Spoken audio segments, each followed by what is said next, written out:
O que é um acidente do trabalho? Como provar a ocorrência do acidente?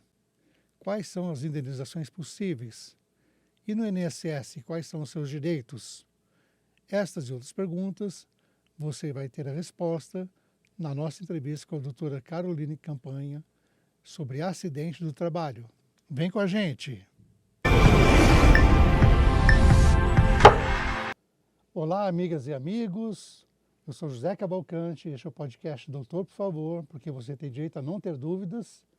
E hoje recebendo a especialista em direito do trabalho, a doutora Caroline Campanha, para falar sobre acidente do trabalho. Olá, doutora, como é que vai? Tudo bem? Olá, bem. Que bom estar aqui de novo.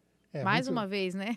é um prazer, é muito grande. Já, o nosso público já está acostumado, né, a receber a sua visita, falando sempre de assuntos interessantes, de uma forma muito didática, né? Sim. E que responde às dúvidas do público em geral. Então, a nossa conversa de hoje é sobre acidente do trabalho, né? Sim. E o que é especificamente o acidente do trabalho, juridicamente falando, não apenas de fato, né? Sim. Na verdade, o acidente de trabalho, ele em si é o acidente que a gente chama de típico, né? Que é aquele evento que acontece num determinado momento. Então, o empregado cortou um dedo na máquina, né? Esse evento típico ali do acidente caiu na escada da empresa. É mais fácil de configurar como um acidente de trabalho e a lei já dá de cara dizendo que ele é um acidente de trabalho. Porém, existem os acidentes de trabalho equiparados, né? Ou que se consideram também como acidente de trabalho. E aí a gente tem o acidente de trajeto, né? Que é indo ou voltando do trabalho, ele também é considerado como acidente de trabalho. E as doenças ocupacionais, que se configurar que foi dentro da empresa, a gente também configura ela como um acidente de trabalho para Sem qualquer efeitos. tipo de doença, desde Não, que as que sejam ocupacionais, né, relacionadas realmente à atividade do ao empregado. trabalho. Aí pode ser qualquer tipo, desde que relacionada com o Isso, trabalho do empregado, né? isso. Então, quando acontece um acidente de trabalho, né, qual como se começa assim o procedimento para que o trabalhador se afaste e possa assim Garantir os direitos, garantir os né, seus dele. direitos? Assim, a forma mais automática de já iniciar esse procedimento todo é quando a empresa emite o comunicado de acidente de trabalho, né, que é o CAT que a gente fala.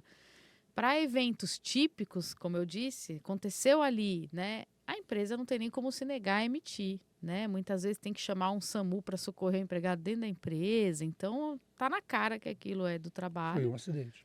E aí a empresa mesmo já aciona o RH, já aciona, né, as pessoas envolvidas para emitir o comunicado, já vão ver o período que esse empregado vai precisar de afastamento, vão fazer a documentação para o INSS. Quando não existe esse CAT automático pela empresa, é que começa a dificultar um pouco a prova de que foi um acidente, né, de trabalho. E aí é onde a gente tem que ver outros elementos. Por exemplo, no acidente de trajeto, a empresa muitas vezes não emite de cara o CAT. Você precisa provar que você estava indo trabalhar. Né? Ai, caí de moto, bati minha moto indo para o trabalho. A empresa precisa saber se realmente foi nesse trajeto ou se você estava saindo, né, de outro Aí seria lugar. que fazer um BO com BO. testemunhas. Aí é BO e testemunhas. Aí tem, às vezes não, mesmo não tendo BO, o que eu já orientei a alguns casos? Pegar o prontuário médico de atendimento do SAMU, então vai ter o horário lá que o SAMU te socorreu, porque às vezes já aconteceu do empregado ser socorrido inconsciente, não deu nem tempo dele fazer BO, não deu, ele não tá, ficou dias em coma. Então, o que a gente usa? Pega o prontuário médico, vai ter lá que o SAMU te socorreu às 7 da manhã, você entrava na empresa às 7h40, era no trajeto, porque até isso se avalia. A empresa muitas vezes pega o trajeto ali no Google, né? Para ver se aquela rua fazia Tá no caminho. parte do caminho do empregado. Então, quando é de trajeto, tem que ter essas outros elementos. A testemunha também, né? Que viu o acidente.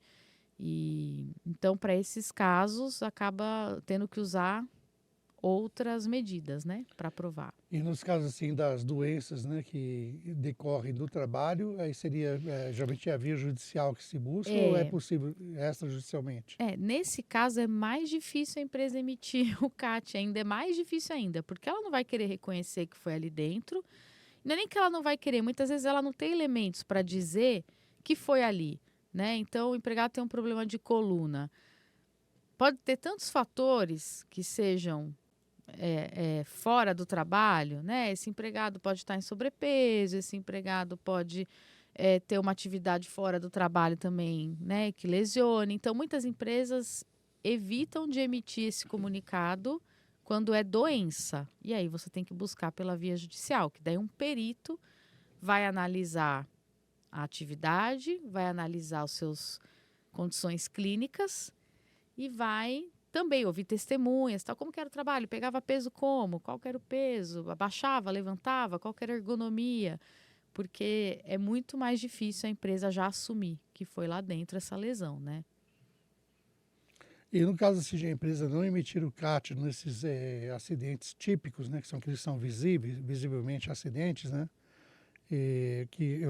às vezes você observa casos que a empresa não faz. Uhum. E o empregado dele mesmo pode fazer a emissão desse CAT? Ele pode, no site do INSS ele até pode emitir, mas assim, não vai ter a mesma força, né? Na verdade, você tem uma ordem de pessoas que podem emitir esse CAT. Então, primeiro, o mais evidente, que não vai gerar discussão, é se a empresa emitir. Segundo lugar, o sindicato pode emitir também. Esse empregado pode procurar o sindicato, explicar a situação, o sindicato supre e emite. Até porque ele conhece as condições de trabalho, conhece a empresa e emite. O médico que atendeu esse empregado, né? O médico do hospital, o médico que fez ali o primeiro atendimento também pode emitir, né? Geralmente o médico do SUS acaba emitindo com facilidade. Eles têm essa orientação. E o empregado, só que o CAT ali gerado pelo empregado no site da Previdência não tem a mesma força, né? Às vezes a empresa não fica nem sabendo que ele entrou lá e emitiu, então tem que tomar cuidado com isso também, né? Porque você empregado que entra ali no site, emite um comunicado de acidente de trabalho, sabendo que ele não é real, você está emitindo um documento falso, né? Um documento público falso, então também tem que tomar cuidado, não pode sair emitindo assim. Certo, e quando existe assim um acidente de trabalho, né, tem duas vias aí de compensação para o empregado, né, que seria uma através da indenização e outra dos benefícios previdenciários, né? Então Sim. vamos falar primeiro indenização, né? Uhum. E em que casos que é possível obter uma indenização pelo acidente de trabalho? Tá. É assim, quando ele gera alguma sequela ou quando ele gera algum prejuízo, né? Um acidente de trabalho que ocorreu ali isoladamente, mas o empregado não teve nenhum dano, não tem o que você pedir de indenização, né?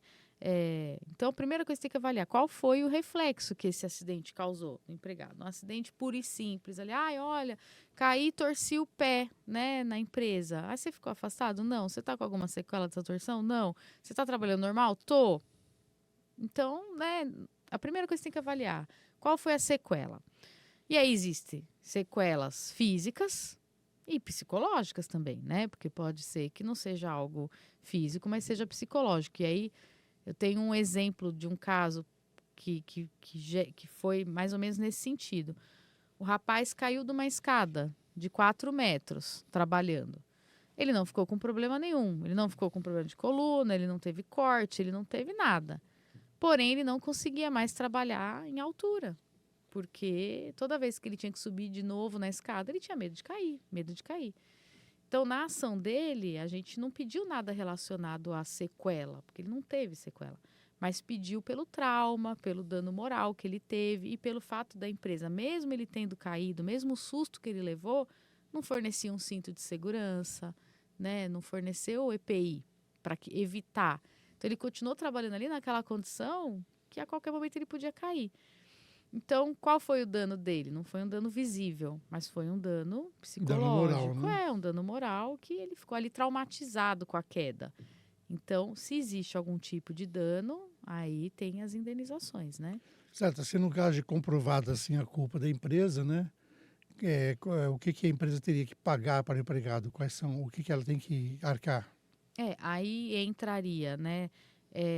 Todos os gastos médicos que ele teve. Então, ele pode ter gasto com medicamento, próteses, fisioterapias que talvez ele não conseguiu pelo SUS, pagou particular, enfim, né? Às vezes até um home care, dependendo da gravidade da situação. Então, tudo isso ele tem que colocar na ação para pedir o reembolso. O fundo de garantia durante o afastamento. Então, quando você configura que você se afastou por acidente de trabalho, a empresa tem que continuar recolhendo o fundo.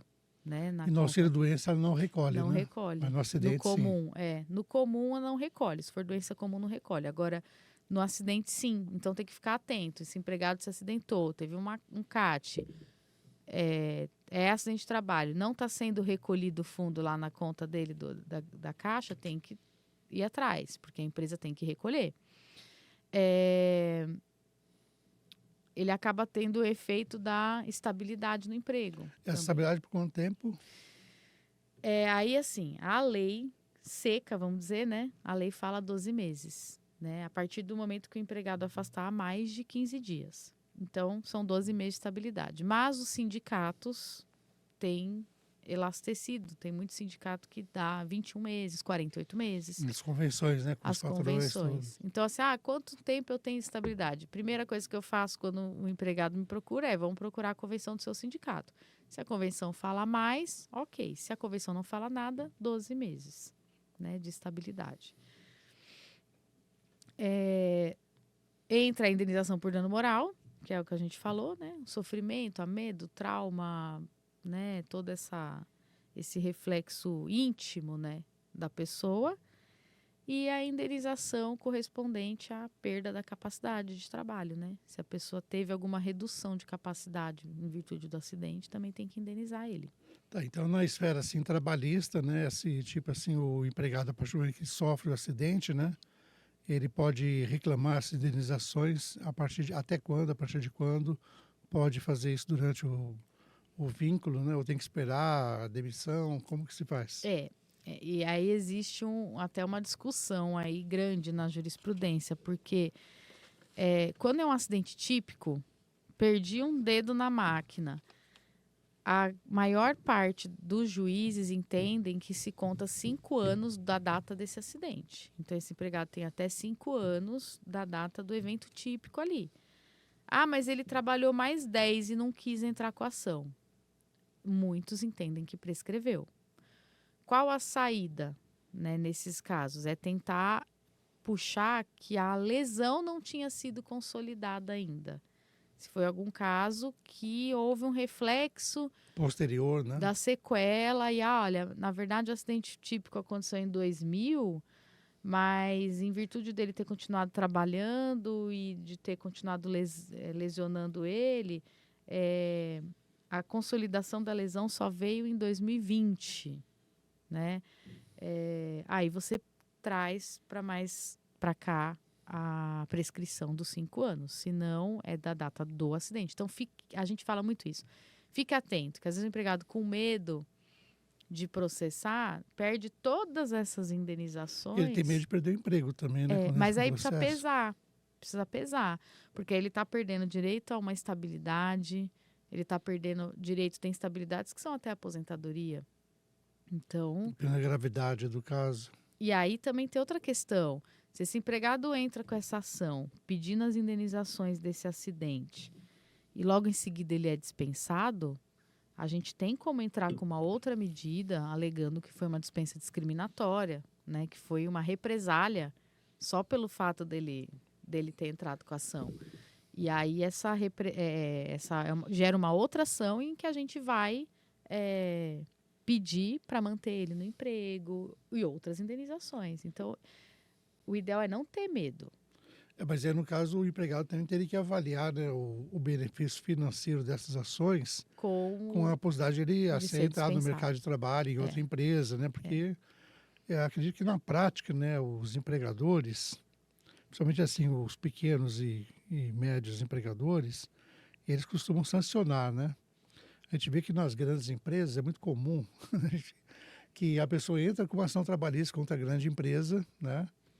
E depois que a empresa demitiu, ele vai lá, cobra tudo que ele acha que tem que cobrar. E às vezes até durante o processo ele é chamado de volta para trabalhar, porque ele é um bom funcionário. Sim. sim. Agora, quando se fala em pequenas e médias empresas, já é mais comum assim aquela relação muito mais pessoal, né? O De patrão não fica com querer. raiva, não quer É. mais saber daquele Não quer empregado, nem ver ele não quer mais. nem ver a cara Nas dele. grandes eu falo isso mesmo. Tem muita gente, eu tenho medo de voltar. Eu falo, olha, se a empresa tivesse receio de receber os que entraram com a ação, não ia ter mais ninguém para trabalhar, porque assim, Exatamente. não existe A muito isso. escassez da mão de obra. Então, o É, empregado também tem, ele não é totalmente assim a parte frágil na relação, né? não, Porque também tem, hoje em dia, eu tenho lido no noticiário, tem uma grande falta de mão de obra qualificada, né? sim, Então, quanto mais qualificado o empregado, mais ele fica forte nessa relação de uhum, emprego, né? uhum, Que não adianta a empresa querer pintar e bordar e, ó, quem entrar com ação não pega mais, chega uma hora que ela não vai achar mais ninguém. não Vai ter acha. que empregar quem ela já entrou com ação contra o outro e assim por diante. E assim, essa nova geração, acho que dos 20 e poucos anos, eles estão com muito menos medo de processo, né? Eles lutam mais pelos direitos dele do que acho que o pessoal dos 40 para cima, né? Então, se a gente for começar a eliminar todo mundo que entrou com ação para não contratar mais, daqui a pouco, daqui uns 5, 10 anos, a gente não vai contratar mais ninguém, porque essa geração nova não tem medo de processo. É Não tem verdade, né? medo de procurar outro emprego, não tem medo, né? Não tem receio. Então, eles exercem mais os direitos. A gente acha que o medo de perder, o medo de. Acho que é um pouco da nossa, assim, né? É Para a trás. geração mais anterior, né? Essa agora. E aí, como é que vai ficar? Se todo mundo que tiver ação, as empresas começarem a não contratar, não vai ter mais, né? Até porque também que a Justiça do Trabalho protege um pouquinho, que não se consegue colocar o nome de O uma pessoa, o nome. CPF, e ver se ela tem ação, né? É, Você tem que saber o número do processo para ver, né? exatamente. Já tem Acaba uma pequena proteção. uma Se bem que sempre dificuldade. acaba circulando essa informação, né? Em alguns sites aí acabam soltando os dispachos, dá para ver, não tem. E algumas funções assim de trabalho doméstico é muito comum, né? A troca de É, informação, né? é. É, Nesses casos aí, até acho interessante ter mesmo, né? Que você vai por dentro da sua casa, né? Então, acho que tem que saber. o pessoal faz a informação circular, né? É, Agora, assim, no caso das indenizações, né? Elas, assim, beneficiam somente quem sofreu acidente. Tem casos em que dependentes possam obter também, porque às vezes uma pessoa que recebe uma pensão sim, e assim por diante. sim. Tem crescido muito esse entendimento, né? Não é nem tão novo mais na justiça, mas tem crescido muito de que se o acidente causou reflexos familiares ou com quem convivia, né, com aquela pessoa ou dependia dela, essas pessoas também podem exigir a indenização em nome próprio. A jurisprudência chama dano em ricochete, né, que Sim. vai fazendo aquelas aberturas, o ricochete da matemática mesmo. E porque assim, imagina, eu tenho uma pessoa que trabalhava numa empresa, sofre um acidente e perde uma perna. Não vai poder mais trabalhar. Não tem mais o mesmo ganho. Não tem, era um cara que trabalhava na RUM, representante comercial, que tinha, sei lá, 20 mil de comissão. É óbvio que esse acidente vai causar nele, não só nele, mas na família toda vai sentir. E a família toda vai sentir o reflexo financeiro desse acidente e o reflexo moral também. Porque a pessoa pode ficar, lógico, vai ficar mais chateada, debilitada, vão ter que lidar com aquela situação. Às vezes pode ser uma pessoa até idosa que dirigia, né? Para a esposa não tem carteira e não pode Isso. dirigir mais, a esposa é prejudicada, né? Eu Para levar tava, no médico, para levar num passeio, eu né? tava montando uma ação tem umas 2 semanas e eu cheguei a ficar triste, tá? De ler, porque a gente vai procurar jurisprudência e acaba descobrindo casos, né? Semelhantes. E era justamente essa questão do ricochete. E o que aconteceu? Porque a família recebeu uma indenização porque 8 anos após o acidente que deixou o empregado paraplégico, esse empregado se suicidou. E o que os familiares pediam não era só o reflexo financeiro de perder aquela pessoa, também era o moral, porque esses 8 anos até esse rapaz cometer o suicídio foram 8 anos de sofrimento de uma pessoa depressiva, de uma pessoa que a família inteira tinha que ficar ali tentando levantar, voltar para a vida. Então, assim, a família inteira adoeceu junto com aquela pessoa. E aí, até que culminou nesse ato, né? E aí eu fui ler, você vai ler o processo, você fica chateado, você fala, gente, olha só, né? E o quanto realmente gera reflexo na família. Então, um acidente de trabalho, acabou gerando reflexo. Aí o juiz deu não só a compensação financeira, que aí se verifica quanto que aquela pessoa que foi embora representava dentro da família, e a compensação moral. E nesse caso aí, a ação foi proposta na Justiça do Trabalho ou na cível mesmo? Porque é uma relação de quem não era empregado, né? Mas era vinculada a um No fato do trabalho, emprego. na do trabalho Justiça do mesmo. Trabalho. É Porque puxa lá do acidente do Puxa, contrato. porque a causa originária foi de uma relação relação de contratual do trabalho, né? Que hoje em dia parece que a competência da Justiça do Trabalho não é só para a relação de emprego, mas de trabalho em geral. Em né? geral, A emenda 45, né? Isso. Da Constituição, ampliou um pouquinho o leque. Mas tem um outro assunto aí que dá até para a gente abrir um dia aqui uma conversa, que já estão querendo tirar, né, da Justiça do Trabalho a parte do, quando for reconhecimento de vínculo, querem que vá para o cível, né? Tem uma forte tendência agora dos juízes mandarem para o cível primeiro. O cível avalia se é uma questão contratual ou não, e se não for, aí vai para do trabalho. É mais complicação, né? Porque viraram dois processos acaba agora. desestimula até, né? A ação trabalhista. A gente até tem um pouco de inconstitucionalidade nisso, né? Tá vendo? Colocar obstáculos, né? Eu fui semana passada fazer uma audiência na Barra Funda e já tava as placas lá, as faixas, né? Mobilização contra. Porque de fato é colocar obstáculo para o acesso à justiça, né? Você tem que entrar com dois processos. Isso. E já temos aqui um caso, nesse contexto do acidente de trabalho, né? A gente vai entrar nesse tópico agora das questões previdenciárias, né? Então, primeiro vamos falar das questões mesmo materiais, né? Depois vamos entrar nesse tópico aí, que seria quanto à caracterização do acidente ou não e a competência das justiças, que é um grande problema que nós temos. Já conversamos aqui num podcast com o doutor Cristiano, mas focado na parte previdenciária, né? Sim. E vamos tocar novamente aqui. Mas, assim, quanto à questão do INSS, aconteceu o acidente do trabalho, né? Então, qual é o processamento, quais são os reflexos, quais são os benefícios que se pode buscar e assim por diante. Em termos do INSS, assim, logo que o empregado se acidenta e precisa ficar um tempo afastado para se cuidar, é o auxílio acidentário, né? O auxílio doença acidentário ali, que ele vai se afastar, vai receber o salário dele lá, para ficar ali temporariamente se tratando.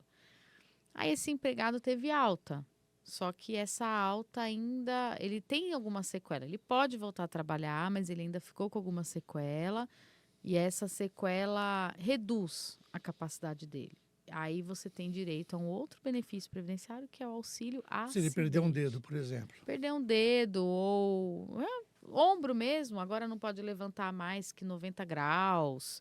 Né? Já não pode fazer certas coisas também no trabalho. Não pode pegar alguma coisa numa prateleira alta, por exemplo. Aí ele volta com restrição. Quando ele retorna com restrição, é considerado, já que ele tem direito a esse auxílio acidente. Que aí, isso vem na própria alta do INSS? Era para ser. Era para ser assim, né? Automático. O próprio perito vê ali que tem uma restrição quando vai dar alta. Ele mesmo poderia encaminhar internamente para ser implantado esse B94, que a gente chama, né? Que é o auxílio acidente. Mas, na prática, o que a gente verifica é que os peritos fazem vista grossa. Não concedem automático, aí tem que entrar na justiça para pedir. Mostrar que naquela alta ele tinha direito a permanecer. Porque ele possa receber o benefício acidente. E esse benefício hoje, ele está em que porcentagem do salário da pessoa? Ele é calculado em 50% do salário de contribuição, da média dos salários de contribuição. E ele é pago até a aposentadoria, né? Até essa pessoa se aposentar.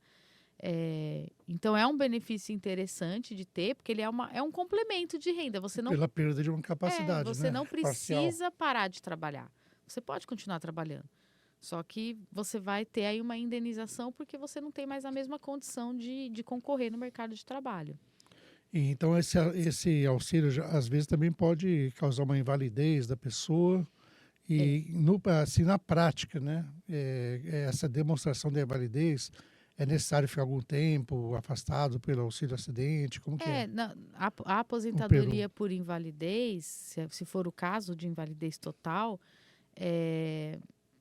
não tem um prazo, assim, porque a coisa pode ser de uma gravidade tamanha, né, que A invalidez já é notória, né? Que já é notória, né? Agora, se não for tão evidente, há um problema de coluna que acabou deixando a pessoa inválida. Geralmente o INSS mantém ali um afastamento longo para ver se não vai se No recuperar auxílio-doença, né? mesmo, no auxílio-doença. E aí depois, não ter recuperação, vamos aposentar por invalidez. Mas existem casos, né? Sei lá, o empregado perdeu o braço dominante numa prensa, né? Às vezes tá ali meio que evidente, dependendo da função da pessoa, que é uma invalidez mesmo, não tem como e concede a aposentadoria, né? E nesse caso ele não pode voltar a trabalhar registrado, né? Se ele tiver com a aposentadoria por invalidez, É. não. Nem registrado, nem não registrado, viu? Nem não registrado. Porque já aconteceu de eu presenciar um caso que, olha só, a pessoa foi aposentada por invalidez pelo INSS, só que depois de um tempo ela começou a fazer Uber, né? E a empresa descobriu, porque o aposentado por invalidez fica ali ainda com o contrato suspenso, né? Ele continua ativo no quadro da empresa. E a empresa entrou com uma ação no INSS Rescindiu o contrato. provando, tanto para rescindir o contrato, mas para ele perder o benefício da aposentadoria por invalidez, contestando essa aposentadoria por invalidez. Mas a empresa tem algum ônus financeiro durante esse período? Tem, porque se é caso de acidente de trabalho, por exemplo, a maioria das convenções determinam que tem que manter o convênio médico, né? Durante todo esse período, o cara está aposentado por invalidez, mas ele tem direito ao convênio médico. Se for um sindicato muito forte, tem até cesta básica, tem que continuar recebendo. Então, às vezes, o cara está aposentado por invalidez 5 anos e a empresa está tendo todo esse custo do convênio, alimentação, né? E aí ela olhar e falar, mas esse cara está trabalhando? Tá bom, não está inválido? Ela vai lá e denuncia. Ela vai lá e denuncia no INSS, eu já vi acontecer. Então tem que ficar esperto, né? Quem se aposentou por Tá invalidez inválido é volta porque a está trabalhar. inválido. Toma cuidado. Tomar cuidado. E no caso assim do falecimento, aí teria o quê? A pensão? No Por caso? morte, né? Aí os dependentes... Tem vão algum ter pensão benefício por morte. especial no caso de pensão por morte, assim, para quem não tem nada, é anormal, né? Aí acho que a gente tem que conversar com o doutor Cristiano, previdenciário mesmo. Eu acho que área prática, né? na área... Agora vamos falar assim, essa questão eu sei que é bem assim previdenciária, mas também acho que como você está no métier trabalhista, isso aí, os casos se interagem, né? A gente observa assim que muitas vezes a pessoa entra com ação para caracterizar que houve acidente de trabalho e depois ali no processo, que a ação de acidente de trabalho é na justiça estadual, né? Ação de acidente de trabalho. Se não for ação essa acidentária aqui, se for essa para receber o na justiça estadual. B94, na estadual. Tá, está na estadual. Aí chega lá, o perito fala, olha, aqui tudo bem, a pessoa tem esse problema de coluna, por exemplo, mas não foi por causa do trabalho, foi por outro motivo. Então, a pessoa ali, ela gostaria de receber, então, o auxílio-doença, né? E o juiz do estadual fala, não pode, tem que entrar com outra ação agora. No federal. Aí é no federal. Agora, isso aí não existe nenhum tipo de recurso hoje que se possa fazer para mudar essa situação, que é muito complicado, né? A pessoa fica anos no processo e depois tem que entrar em outro processo. Não, porque isso aí é competência constitucional, né? O auxílio acidente, ele é lá na Justiça Civil já por uma competência constitucional mesmo, né? Porque ele não está dizendo que esse empregado tem direito ao benefício integral do auxílio-doença. Ele é pela sequela, ele é uma indenização, né? O auxílio-acidente. Por isso que ele é nocível. Aí na Previdência é o da incapacidade total, né? Esse empregado está totalmente inválido e tem direito ao benefício total lá. Certo, isso aí vai na federal, aí né? É na federal. O auxílio doenças comum. Do afastamento, do né? afastamento, Mesmo seja pelo acidente. Mas é um problema grave, né? Porque realmente eu já vi isso acontecer, né? A pessoa entrar com um processo e faz a perícia, tudo, não, mas tudo bem, você está doente, mas não foi caracterizado que é pelo trabalho. Mas foi reconhecida a doença como da pessoa. Comum, Então é muito difícil. Mas é uma doença comum, né? Aí não tem direito a esse benefício. Certo. Aí seria o auxílio-doença normal, né? Normal. Ou existe esse auxílio-acidente de qualquer natureza. Acidente de qualquer natureza. Mas aí tem que ser acidente, aí não é doença. Certo. Então a pessoa caiu em casa, ficou sequelado, mas aí tem que ter a prova, né? Vou dar um outro exemplo, então, vai. A pessoa que sofreu um acidente de moto, mas não foi no trajeto, não é trabalho. É um acidente de qualquer E ele é natureza. segurado, paga o INSS, Aí tem aí também ele esse pode auxílio pedir acidente. auxílio acidente. Tem. E, Aí no- esse é na federal, não é na e se no civil. caso ficar uma lesão permanente que diminua, ele pode receber auxílio acidente também, né? Pode, A vida toda até pode, até a aposentadoria. aposentar. É muito legal. Doutora, foi muito bom a gente conversar. Quero agradecer por ter vindo mais uma vez, né? Esclarecer o nosso público sobre um assunto tão importante, que é muito, ainda mais aqui na região do ABC, onde nós estamos, né? Acidente de trabalho tem todo dia. Tem. Tanto que as empresas costumam ter aquela plaquinha lá da CIPA, né? Estamos há tantos dias sem acidente. É uma comemoração quando consegue ficar um bom período, né? Sim. E é um assunto bem importante mesmo. E espero que os nossos espectadores, né, tenham esclarecido suas dúvidas. E no caso de quererem mais informações, qual seria o melhor contato, doutora? Pode ser pelo Instagram, @pod.k.adv. Então seria o melhor contato, né? Isso. Então quem quiser conversar mais sobre o assunto, a doutora Caroline, ela é muito assim, especializada nessa área trabalhista, né? Já vem atuando há uns 15 anos mais ou Não menos, faz né, muita nessa área. conta, mas é isso aí. Mas é mais ou menos isso. Não vamos né? denunciar muito. Não pode denunciar. Não, mas tá jovem ainda, né? É. Então, foi muito boa essa conversa. Então, agradecemos mais uma vez, doutora, né? E esperamos aqui que, se você ainda não se inscreveu no nosso canal, que se inscreva, né? Ativa o sininho para receber notificações. Temos programas toda semana, shorts também quase que diariamente, né? E deixe aí seus comentários, seu like, se você já sofreu algum acidente, se teve alguma dificuldade, né? Comente aqui na nossa entrevista. E esperamos vocês no próximo episódio de Doutor, por favor. Até mais.